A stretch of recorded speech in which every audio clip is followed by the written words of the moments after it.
Smeagol and his companion Deagle are fishing close to the Gladden Fields in the northern region of Middle-earth in the first scene. A strong catch drags Deagle into the river, where he finds the one ring glinting on the riverbed. After gathering it, he scales the river. Smeagol witnesses him caressing it, and as they both fall under the ring's influence, they start to fight. Declaring that it should be his birthday present, Smeagol demands it. After their argument escalates into a brawl, Smeagol uses only his bare hands to strangle his companion in order to free the ring from his closed fist. Then, it is revealed to us how Smeagol was driven out and shunned by his people. Smeagol, who is slowly going insane due to his loneliness and disgrace, finds comfort in his love for the ring. His experiences in the mountains cause him to assume Gollum's form. When the flashback concludes, we are returned to the present, where Frodo and Sam are relaxing in an alcove on the edges of Mordor.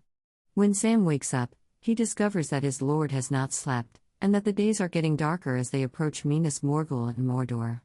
When Gollum shows up, he tells them to walk on.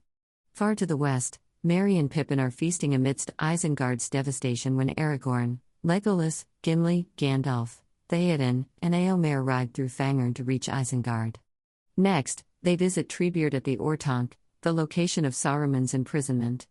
Gimli calls for Saruman to be executed, but Gandalf responds that the wizard is powerless and won't hurt anybody else. While conversing, Pippin notices the Palantir amidst the debris and becomes fascinated by it. However, Gandalf promptly demands to see it and conceals it beneath his cloak.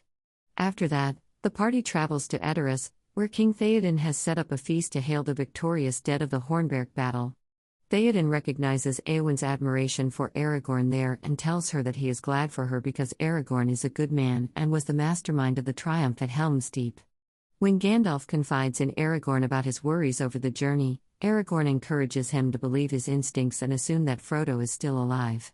When Frodo and Sam are resting in the middle of the night, Gollum wakes up and retreats to one side to mutter to himself. Sensing hesitation in Smeagol, his evil half asserts that he can murder again if he can do it once. Next, Gollum starts guiding Smeagol through their scheme to get the hobbits into Shelob's hands and Cirith Ungol so that the ring may be taken back. When Sam discovers this, he starts to beat Gollum for his betrayal. But Frodo steps in and tells Sam that Gollum is essential to their mission because he is their guide. With Frodo's back to him, Gollum gives Sam a wicked smirk and Sam obeys. Reassuring Gandalf of the Palantir, Pippin gives in to his curiosity that same evening back in Edoras and investigates. When Pippin sees a vision of a white tree in a stone courtyard that has been set on fire, Sauron captures him and subjects him to interrogation and mental torture. In an attempt to save him, Aragorn momentarily exposes himself to Sauron. As Pippin gets better from his ordeal, it's found that he didn't inform Sauron of the ring's location. Gandalf surmises that Sauron is now preparing to assault Minas Tirith based on Pippin's vision of the White Tree. He rides off to deliver a warning, taking Pippin with him, in case his desire to gaze upon the Palantir, which is currently in Aragorn's care, returns. As Arwen leaves Rivendell to travel to the Undying Lands, she sees a vision of her son by Aragorn and comes to the realization that her father misled her into believing she would never have a future with the man she loves. She goes back to Rivendell and persuades Elrond that she is unable to leave Aragorn at this time because she has abandoned the Eldar's life. She informs her father that, in accordance with legend, it is now time to reforge Narsil, the Elendil sword that long ago severed Sauron's ring from his finger at the end of the Second Age. Upon reaching Minas Tirith, the city of kings crafted from Myndaluin rock, Gandalf and Pippin find themselves. While they search for the steward Denethor, Pippin spots the white tree there. They come up to him in sorrow for his son Boromir. Pippin pledges allegiance to him as payment for Boromir's selflessness. It appears that Denethor is engrossed in his sorrow and fails to take any action to protect the city from Sauron's menace. Gollum, Sam, and Frodo arrive in Minas Morgul in the interim. Fearful of the adversary, they find the winding stair, which leads to Cirith Ungol's pass and is concealed by the rocks that round the evil city. The conflict begins at that precise moment when the city's doors open and the Witch King of Angmar, the head of the Nazgul, launches his massive army of orcs out of his lair. Gandalf and Pippin see this happen when a bolt of lightning appears at the entrance of the portals. Gandalf urges Pippin to light the first beacon signal to Edoras, letting Theoden, Aragorn, and the other Rohirrim know it's time to ride to Dunharrow for the weapon take and from there to Minas Tirith. As they depart from Edoras, Aragorn observes that Éowyn has mounted the horse and is armed with a sword, but she maintains that her purpose in riding is merely to bid them farewell, adding that the men have identified Aragorn as their leader. At Osgiliath, the Morgul army uses improvised boats to cross Anduin and fights the Faramir-led Gondorian force. The Gondorians are forced to flee Osgiliath by the powerful orcs, and Faramir and his remaining soldiers head towards Minas Tirith under the Nazgul's pursuit. Faramir is spared as Gandalf repels the fleeing men while rides out to meet them. When Faramir arrives, he convinces Gandalf of Gollum's betrayal by telling him of the perilous path Gollum is leading Frodo and Sam. As the hobbits, under the leadership of Gollum, struggle to up the incredibly steep steps, Gollum calls out to Frodo, expressing empathy for his suffering and promising to use poison to turn Sam against him in an attempt to steal the ring. The Witch King, claiming he will break the wizard Gandalf, gives his captain orders to send forth all legions and wipe out the people of Minas Tirith in the seas Osgiliath. Disappointed with Faramir for standing up for Osgiliath, Denethor tricks him into embarking on a disastrous journey to take back the city. Once again, Gollum pits the hobbits against one another by accusing Sam of consuming their food supplies. In his delusional state, Frodo is wary of Sam and tells him to return home when Sam offers to aid by carrying the ring, following Gollum's devious prophecy.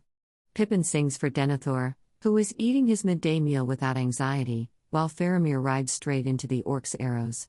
Faramir is hauled back by his horse in a state akin to death as the onslaught is destroyed. A hooded figure is seen at the weapon take of Dunharrow, riding carefully on a white horse down the narrow path to the encampment in the hills. Aragorn is informed by the figure that he is Elrond, Hugo Weaving. He gives Aragorn the newly formed Anduril, Flame of the West, which is his birthright. In order to repel the attack of the Corsair ships coming from the south, he begs Aragorn to use this sword, which was created from the shards of Narsil, to summon back the dead men of Dunharrow and use their loyalty to the heir of Isildur, which is Aragorn. After heeding this advice, Aragorn rides off into the Dimholt that very night with Legolas and Gimli. A distraught Éowyn approaches Aragorn as he is about to leave, pleading with him to stay and expressing her love for him. However, Aragorn declines Éowyn's love as well, realizing that Arwen has rejected the promise of Valinor. Theoden leaves for battle the following morning with 6,000 riders, not realizing that Merry and Éowyn, who the king had ordered to stay behind, are also among his army. The majority orc-dominated Morgul army launches their siege of Minas Tirith, launching seized prisoners' skulls as projectiles for their catapults. After seeing his son and concluding that he is dead, Denethor loses confidence and hope and gives the order for the Gondorians to leave their positions. He also witnesses the sheer power of the troops gathered against him. But Gandalf intervenes, rendering Denethor helpless, and then takes command of the defense. Gondorian trebuchets and Mordor catapults engage in combat until the Witch King and the other ringwraiths launch an attack on the defenders with their fellbeasts, smashing the catapults and terrifying them. Gollum abandons Frodo to the spider-like Shelob while he is away in Cirith Ungol, but Sam comes back to fend her off. When orcs from the Tower of Cirith Ungol arrive to investigate, Sam learns that Frodo is merely immobilized by Shelob's stinger, despite his belief that Frodo is dead. In Minas Tirith, Denethor, overcome with grief over losing both of his sons, builds a funeral pyre for himself and Faramir, who is unconscious and won't know he will burn to death. When Denethor is tossed into the pyre and burns to death, he looks to see his son waking from his wounds and tiredness.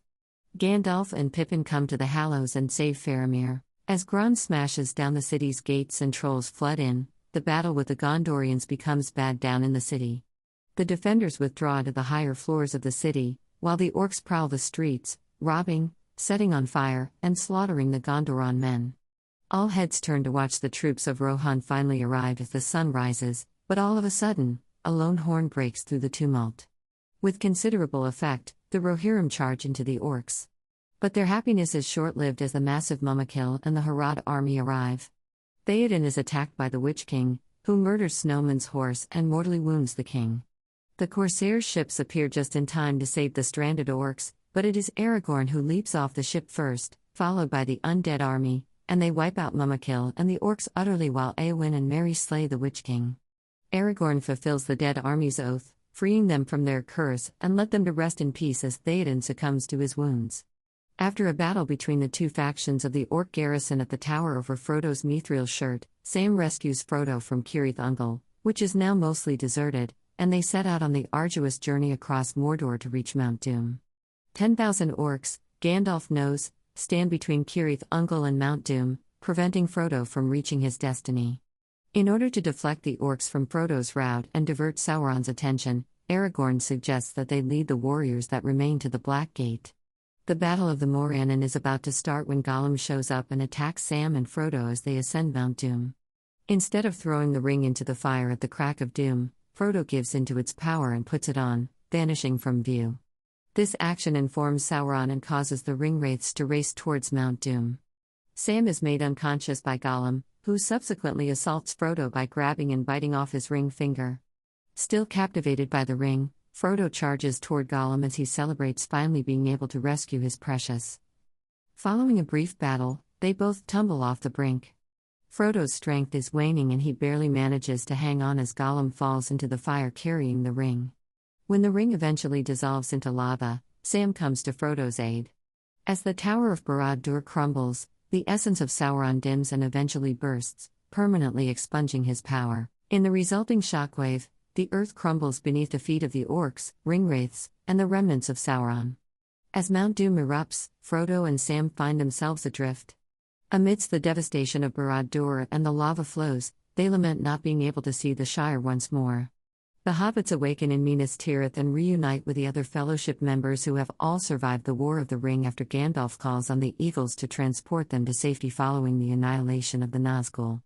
Aragorn is reunited with Arwen and anointed King of the West, ushering in a new period of peace. After the hobbits arrive back in the Shire, Sam gets married to Rosie Cotton. After completing his entry in the Red Book of Westmarch, Frodo is still experiencing the effects of his prolonged possession of the ring. He understands that there will never be tranquility in Middle-earth. He therefore chooses to travel to the Grey Havens with Gandalf, Bilbo, Elrond, and Galadriel. From there, the final ship to depart Middle-earth departs, gently moving away from the coast and traveling up the straight road into the uttermost west. There, he hands Sam the Red Book, which will record the years of Sam's life to come. Sam is left gazing into the beautiful sunset as Pippin and Merry depart. Sam is shown heading back up the lane to Bag End in the final shot. There, he is welcomed by his wife Rosie and their children. Surrounded by family, Sam realizes that he still has the rest of his life ahead of him. He sighs and says, "Well, I'm back," before entering and closing the door as the screen fades to black.